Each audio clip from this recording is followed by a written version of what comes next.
And you've heard me say this before, sports is an institution of higher learning. And people that come to Future All-Star Sports, or people that I train, people that I've mentored, I tell them all the time, you know, at the end of the day, the uniform is gonna come off.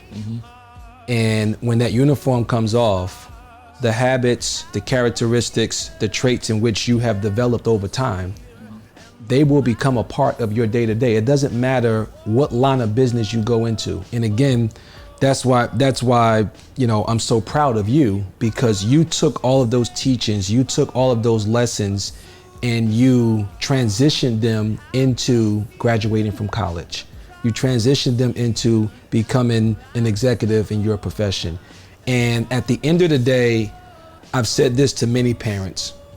There's not one kid, like I said, you're getting me choked up. There's not one kid that my end goal was to say, I'm gonna help you play Major League Baseball, or I'm gonna help you play professional sports. I felt like my number one job was to help you and any other person in which I'm blessed to have the opportunity to be a small fraction of influence, to help them reach their full potential, whatever that potential may be. And you know, you're just a prime example of what can happen when someone commit to the grind each and every day.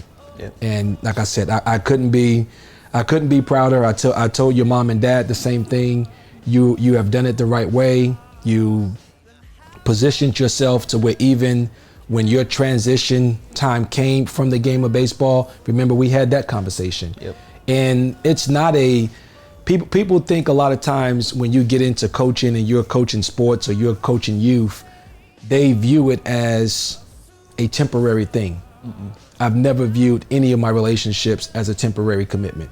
To me, it's always been much bigger than the sport, and it transcends into life itself. And for that, you know, again, I commend you. I commend the effort in which you put in. I mean, I can remember, you know, those early mornings going up to the YMCA and you telling your mom and dad, you know, Bo's trying to kill me. That's true. And That's I'm telling you, no, you're not gonna die. Trust me, you're not gonna die. But when you would go back to school and it was time for the baseball season to roll around, what you realize is that you were better prepared than everybody else. Absolutely. And at the end of the day, that's what it comes down to. It comes down to not only getting with the right person or the right people, but the message is only as good as its receiver. And I felt like I've had a good message, but what made my message so powerful was you as the receiver. I appreciate that. I appreciate that. And it's one thing about me is I've always been a goal-oriented person, right? And my first day meeting you, you know, I was a scrawny kid. I was probably 5'4", 5'5" at that time, little kid. Like my nickname was Mighty Mouse on the team. If you remember that, my nickname was Mighty Mouse. And I will never forget when we talk about preparation.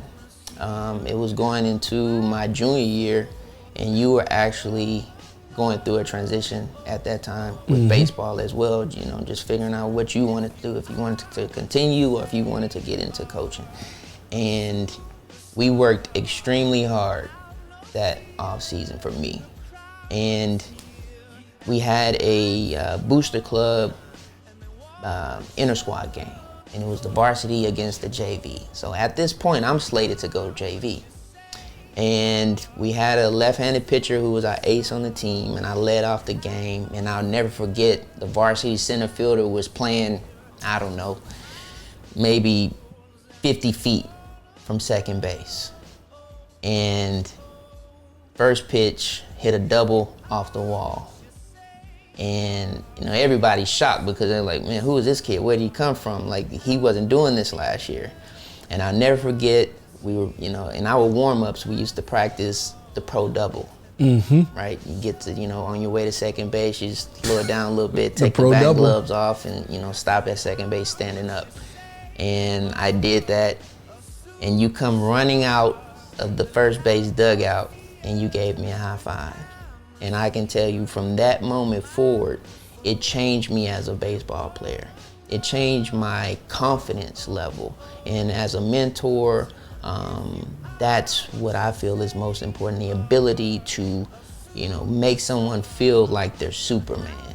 And from that moment forward, I completely changed as a baseball player. I was so much more confident, and I went on to lead my team, a team full of seniors. They moved me from JV, moved me to varsity, team full of seniors. This kid's playing shortstop. We'll move everybody else around because of that confidence that you were able to instill in me. So, well, that's outstanding. And again, I mean, the accolades just continue to go on. Obviously, you garnish a lot of looks coming out of high school, and I mean, you went on to Southern University and had a great career there, drafted by the Angels. And again, people sit and they think about, the makeup of a champion. And I've told you this many times before. You are the true definition of a champion in my book because of the way you've just continued to fight and grind along the way.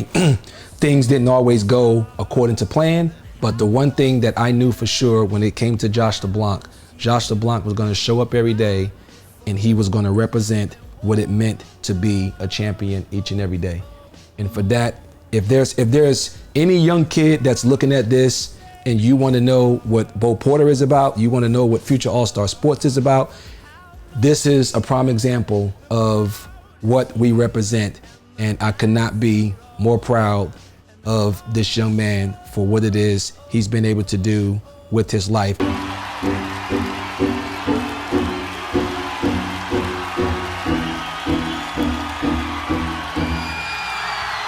If you are what you say you are, a super